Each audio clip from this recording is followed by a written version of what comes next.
The thesis of this video is that my framework of wannabe and a tryhard is that that's actually not a negative thing. Wanting to be and trying hard to achieve something are inherently positive qualities. And the only people that are going to look down on that are people who are too afraid to look stupid to even start, or people who are so afraid of looking stupid that they won't correct their course.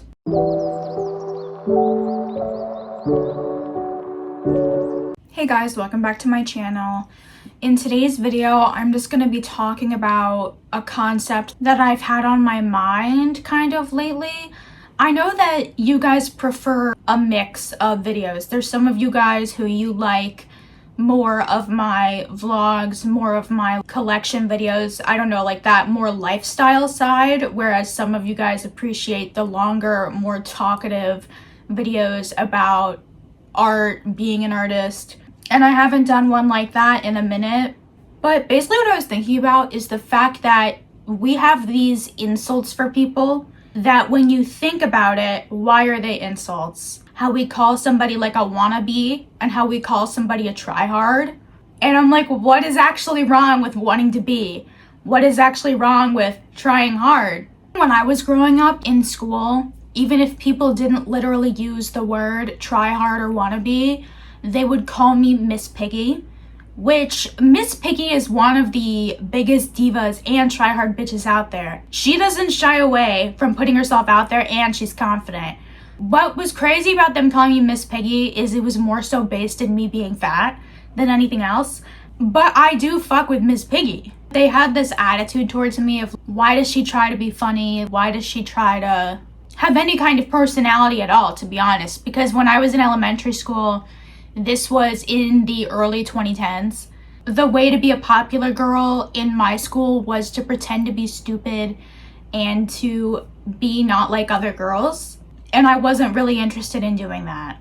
The lore of why I got bullied is a whole separate thing. But the point I'm trying to make is that they clocked that I'm an ambitious person and they also didn't like the way that I looked. So that combination of those two things was they were like, oh, I hate this bitch because she's trying to be somebody she's not because I don't like the way she looks, right? How could she ever achieve anything if I personally feel that she's ugly? Which in the early 2010s, you weren't allowed to have a big butt, and I did. That is the fatness in question, actually, was developing earlier and having more of a butt than the other girls did. It's only gotten worse with social media, just the standards have changed. We as a society just generally don't like people who seem to be putting on airs and pretending to be somebody that they're not.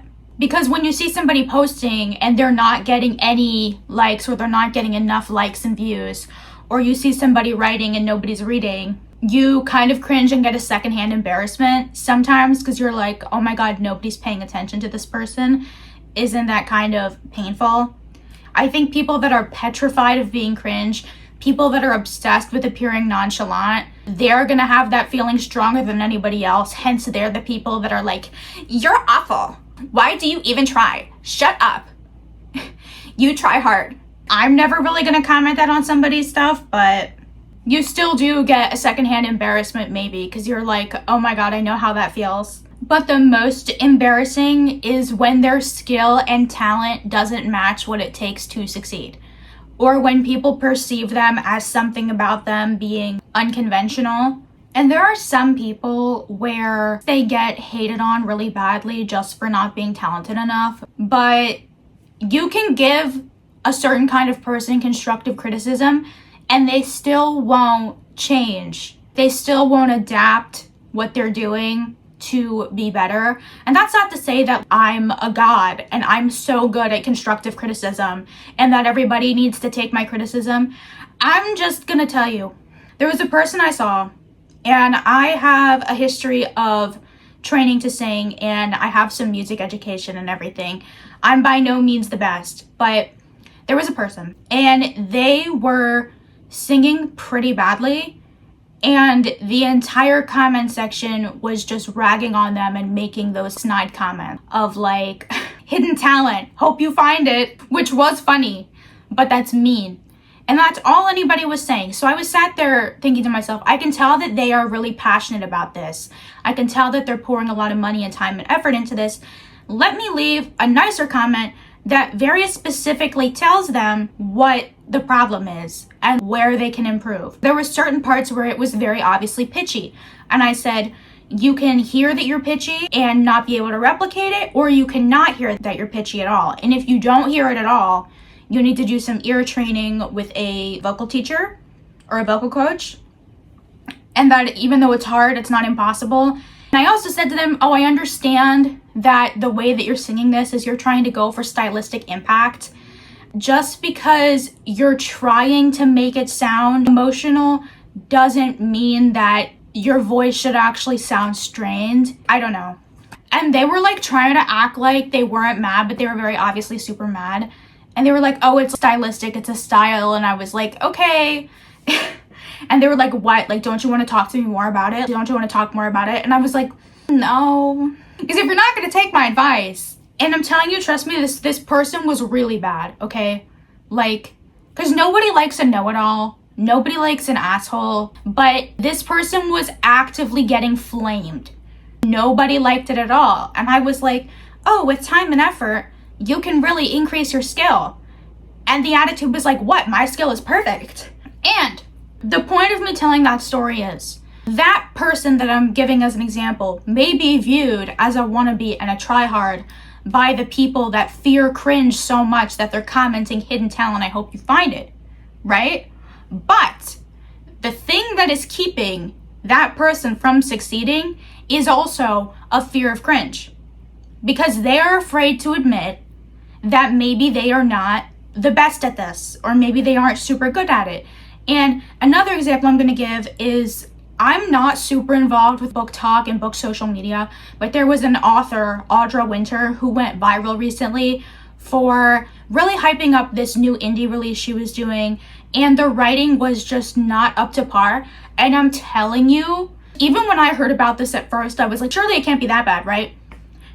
It is that bad. The writing is really bad. I'm talking repeating sentences over and over. I'm talking misusing words completely. And once again, I'm not saying that to flame her, okay? I'm saying that because everybody else was flaming her. Audra Winter believed herself to be a master of writing. She had already claimed this previously, that she had her 10,000 hours. But if she had been able to accept criticism from her editors, which many people believe that she did not accept criticism from her editors, she would not have been in this mess of public humiliation and people feeling duped, because she massively overstated her own talents and capabilities. That's another example of somebody who wouldn't hear criticism. And why? Because being good at it is integral to their identity. And I think all people can have an element of this. Many of us grow out of it as we get older. The problem with those two examples is these are both people who have that same fear of cringe as hate commenters do. That fear of cringe either hinders you from starting, hinders you from trying, or it keeps you from getting to the next level. A true wannabe and a true tryhard is somebody who is going to be willing to take on constructive criticism that's coming from the right place. It doesn't have to mean that you take every critique thrown your way, but if you're really truly trying to be, if you're really wanting something badly, wanting to succeed more than you care about your ego and appearing like you always have it together, a wannabe and a tryhard is somebody who cares more about those things than they care about never looking stupid. That's the thesis of this video, is that my framework of a wannabe and a tryhard is that that's actually not a negative thing. Wanting to be and trying hard to achieve something are inherently positive qualities. And the only people that are going to look down on that are people who are too afraid to look stupid to even start, or people who are so afraid of looking stupid that they won't correct their course. So it took me a minute to deliver my thesis of the video, but I'm hoping that the examples I gave help you to understand what I'm talking about. Because when you're a tryhard and a wannabe, you are adaptive almost to a fault. Anytime something isn't going your way, you're sitting there constantly trying to reassess your own work and inventing new ways to try harder and to want to be harder. You're constantly reassessing everything. You're constantly thinking, can I change this? Can I move that? But then you have to have an internal sense of I'm not in control of everything as well, because you can get yourself into issues if you do constantly change things and don't give yourself a chance or don't give anything a chance to pan out. Because burning yourself out can be a big issue that can keep you from continuing to get ahead. Anybody ultimately who succeeds has to be willing to embarrass themselves and publicly want to be somebody else, and to assume an identity that they don't yet have, and to basically rely on an audience to show up that doesn't even exist yet. It's like when you see a guy talking to himself on the street and you have to sit there and question, is this guy crazy, or is he talking on the phone or something? And then you see he has AirPods in and it makes sense. Because once the audience appears, it makes sense in a way that it didn't before. Somebody who has 200 views doing all the same things that they will later get 100,000 views for doing looks kind of stupid until we get that social proof that there's actually somebody watching. Looking like you're making an effort, looking like you're trying, is prerequisite to getting an audience and to getting success. Because more never comes to anybody who doesn't want to be and who tries less. That's not gonna happen. If you give up because you're like, I look like an idiot, then you're always gonna look like an idiot, because you're never gonna get that social proof and validation. And I'm not saying you should feel like an idiot, but I'm saying it's a little bit normal to feel like you're a little bit lost and listless without that external validation, because I'm assuming if you're watching this that you're not a victim of the Dunning-Kruger effect. You, as an artistic person, as a creative person, whatever goal that you're trying to achieve that you need to put yourself out there for, I'm assuming that you have an awareness that you are not the greatest, that you are not the best, that you could learn, but also maybe you have some belief in your ability to succeed.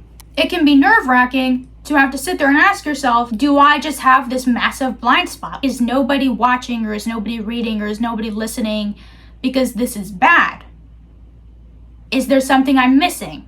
Then you just keep breaking through everything over and over again, and you're like, I don't feel like this is that bad. But you always have that question in your mind until the audience appears. Then you feel good about it. I have videos where I'll be like, nobody's watching this because this fucking sucks. It's horrible. I should probably delete it actually. Nobody wants it. And then it goes on to get more views than average. And then I'm like, I knew it. I knew that I did something different and good with that video. The mindset totally changes once there's an audience. And that happens not only for the person who's making the stuff, but it also happens for people that come across it.